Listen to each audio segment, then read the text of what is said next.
Justin Greenaway from SWEEEP Kuusakoski. It's nice to meet you.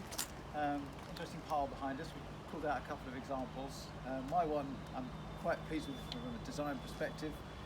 Main point for us is to be able to get the batteries out nice and easy, and this one is nice and easy. It's just an obvious kind of well labelled push release, and out comes, subject to it not being too bent and damaged, out comes the lithium powered battery, which are in quite a lot of common tools that we're using now that basically have a high power battery use.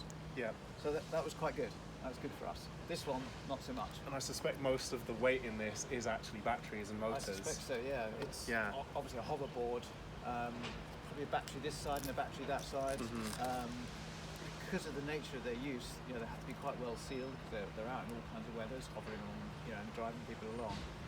So a bit of a mission to get to these, and they are really high-powered batteries, and failing quite a lot as well, just because they have quite a rugged life.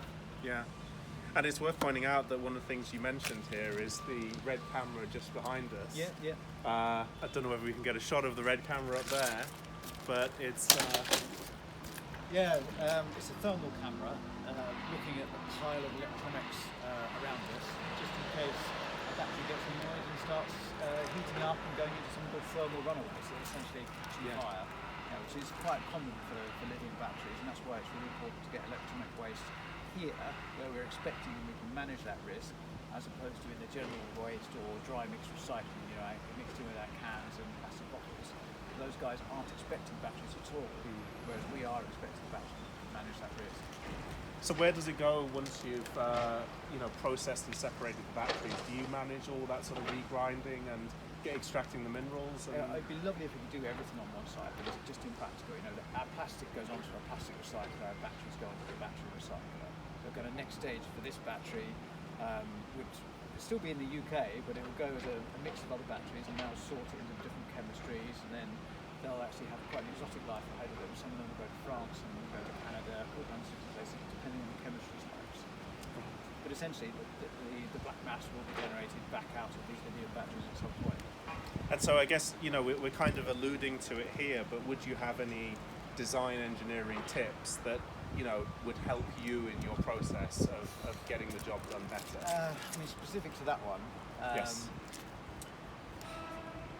They're quite volatile batteries, and I suppose the eureka moment, and I think every manufacturer would appreciate this eureka moment, is actually having a high-powered battery that doesn't catch fire. But we're not there yet.